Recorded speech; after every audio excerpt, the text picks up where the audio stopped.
আজকের রেসিপি হচ্ছে জিরো ক্যাল দিয়ে দুধ পুলি পিঠা। এখানে খুব অল্প পরিমাণে করেছি, মাত্র 30টি পিঠা হয়েছে। আর এই অল্প পরিমাণে পিঠা করতে ইনগ্রিডিয়েন্টসগুলো কতটুকু কী পরিমাণে লাগবে তাই থাকছে আজকের রেসিপিতে। যারা মিষ্টি জাতীয় শীতের এই পিঠাগুলো খেতে খুবই পছন্দ করেন কিন্তু ডায়াবেটিক পেশেন্ট হওয়ায় গুড় চিনি খেতে পারেন না বা খান না, তাদের এই রেসিপিটি অনেক উপকারে আসবে ইনশাল্লাহ। তো আমি এখানে যে পরিমাণে করেছি তা আপনাদের সাথে শেয়ার করছি। এটার জন্য লাগবে আমাদের চালের নারকেল আর দুধ, আর লাগবে সামান্য পরিমাণে জিরো ক্যাল। যে যেমন মিষ্টি খেতে পছন্দ করেন সে পরিমাণে দিবেন। তো চলে যাচ্ছি মূল রেসিপিতে। একটা নারকেল কুড়িয়ে নিয়েছি, পুরো নারকেল লাগেনি, তবে এটা আপনার টেস্ট অনুযায়ী। আপনি যদি আরও বেশি বেশি করে নারকেল দিতে চান তাহলে লাগাতে পারেন। তো আমার এখানে অর্ধেকটা পরিমাণ নারকেল লেগেছে। আর চালের গুঁড়ো দিয়ে আগে কাই করে নিয়েছি। 2 কাপ পরিমাণ চালের গুঁড়ো, এটা আমি খুব ভালো করে সেদ্ধ করে নিয়েছি। একদম এরকম নরম হতে হবে। গরম গরম অবস্থায় ভালো করে মথে নিয়েছি। খুব অল্প করে করেছি, যেহেতু অল্প সময় ছিল, অল্প পরিমাণে করেছি। এখানে আমার মোট 30টা পিঠা হয়েছে। আপনি চাইলে ছোট বড় করতে পারেন, সেই অনুযায়ী সংখ্যা নাও মিলতে পারে, আপনার বেশি হতে পারে বা কমও হতে পারে। তো খুব ভালো করে ডলে মথে নিয়ে আমরা এটাকে এখন রুটি বানাবো। রুটিগুলো এমন সাইজে বানাতে হবে যেন খুব বেশি ভারীও হয় না, আবার খুব বেশি পাতলাও না। বেশি ভারী হলে ভাঁজ করার সময় ভেঙে যাবে, আর পাতলা হলে তাড়াতাড়ি ফেটে যাবে, পুরগুলো বের হয়ে যাবে। আর দুধে দেওয়ার পর পুলির কোনো সাইজ থাকবে না, সব একবারে মিলেমিশে একাকার ভর্তা ভর্তা হয়ে যাবে।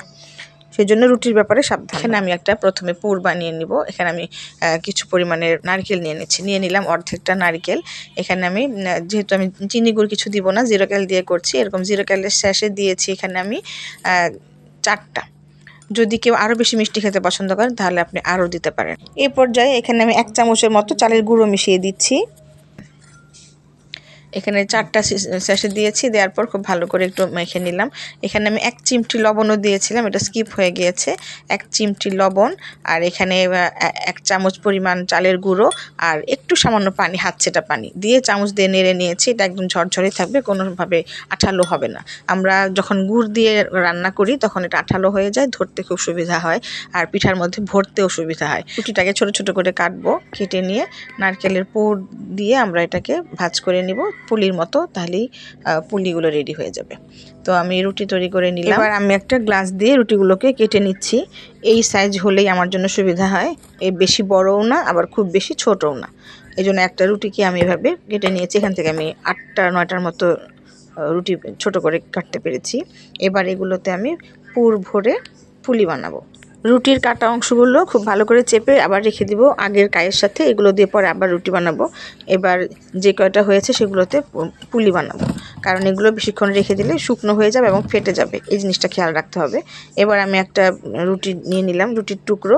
এবার পরিমাণ মতো নারকেল দিলাম, নারকেলটা খুব ঝরঝরে, এভাবে মুখটা চেপে দিলেই তৈরি হয়ে গেল পুলি।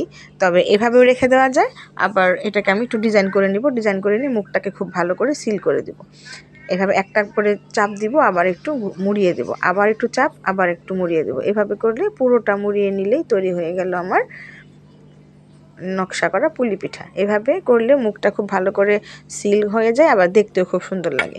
এভাবে আমি বেশ কিছু পুলি বানিয়ে নিলাম। এবার দুধে দেওয়ার পালা। দুধটাকে খুব ভালো করে গরম মশলা দিয়ে জাল করে নিয়েছি, মানে এলাচি, দারচিনি আর তেজপাতা দিয়ে খুব ভালো করে ঘন করে নিয়েছি। এখানে কোনো চিনি ব্যবহার করি না, যেহেতু আমি এটাতে জিরো ক্যাল দিব। জিরো ক্যালটা একদম শেষে দিব। এ পর্যায়ে আমি দিয়ে দিচ্ছি পুলিগুলো, একটা একটা করে দিলাম। এবার প্লেট ধরেই ঢেলে দিচ্ছি। এখানে আমার প্রায় 30টার মতো পুলি হয়েছিল। পুলিগুলো দুধে দিয়ে দিলাম, দেওয়ার পর অপেক্ষা করব ফুটানো পর্যন্ত। ফুটে আসলেই আমি এটাকে নামিয়ে জিরো ক্যাল দিয়ে দেব। এই পুলিগুলো ফুটে উঠেছে। এবার আমি জিরো ক্যালটা রেডি করে নিব, যে পরিমাণে দিব। এখানে আমি নিয়ে নিয়েছি 6টি স্যাশে, এটা আমি বের করে নিয়েছি। এবার আমি এটাকে পানি দিয়ে একটু গুলিয়ে নিব। লিকুইড ফর্মে নিয়ে এটা আমি দুধের সাথে মেশাবো। অল্প পরিমাণ পানি দিয়ে একটু নেড়ে চেড়ে এবার আমি দুধে দিয়ে দিব, যাতে খুব ভালোভাবে মিশে যায়। দুধটা আমি চুলাটা বন্ধ করে দিয়েছি। এবার ঠান্ডা হয়নি, কিন্তু গরম অবস্থায় আমি এটা ঢেলে দিচ্ছি। এটা দেওয়ার পর আমি চুলায় দিব না, সেজন্য একদম গরম অবস্থায় এটা আমি ঢেলে দিচ্ছি। এবার গরম দুধের সাথে এটা মিশে যাবে। আমি চামচ দিয়েও নাড়বো না, হাঁড়িটাকে ঘুরিয়ে দিব, ঘুরিয়ে ঘুরিয়ে দুধটা খুব ভালো করে মিশিয়ে দিব। যেহেতু এখানে চালের গুঁড়ো আছে, মানে রুটি করা আছে, রুটিটাও মিষ্টি হতে হবে, সেজন্য আমি এখানে 6টা আর আগে দিয়েছিলাম বুঝে 4টা, 10টা শেষে শেষে লেগেছে। তারপর আমার কাছে অনেক বেশি মিষ্টি লেগেছে। আপনারা যদি চান আরও বেশি মিষ্টি আপনারা টেস্ট করে নেবেন। যে যেমন মিষ্টি খেতে পছন্দ করেন সেই পরিমাণে স্যাশে ব্যবহার করতে পারেন। আমি এটাকে এভাবে রেখে দিব। রাতে বানানো হয়েছে, রেখে দিয়েছি সারা রাত, সকালবেলায় খাওয়ার যোগ্য হয়ে গিয়েছে আলহামদুলিল্লাহ। খেতে খুবই মিষ্টি হয়েছিল। আর 0 ক্যালোরি মিষ্টি কিন্তু চিনি গুড়ের মতো না, এটা একটু অন্যরকম, কেমন গলায় লাগে, মুখেও মিষ্টিটা অনেকক্ষণ লেগে থাকে। এই জন্য আমার কাছে এটা খুব একটা ভালো লাগে না, কিন্তু গুড়ের মিষ্টিটা বেশি ভালো লাগে। তবে যারা একদমই খেতে পারবে না, ডায়াবেটিক পেশেন্ট, তাদের জন্য ঠিক আছে। আমি একটু টেস্ট করে দেখলাম, একদম মিষ্টি ঠিক হয়েছে। তো এবার এটা এই অবস্থায় রেখে দিই। দুধ পুলি পিঠা আলহামদুলিল্লাহ। যারা ডায়াবেটিক পেশেন্ট আছেন এবং খুব মিষ্টি খেতে পছন্দ করেন কিন্তু খেতে পারেন না, তারা এই রেসিপি দেখে অবশ্যই উপকৃত হবেন এবং এটা এইভাবে করে খেয়ে দেখবেন। আপনাদের সুগার লেভেলও ঠিক থাকবে আর মজার খাবার থেকেও বঞ্চিত হবেন না।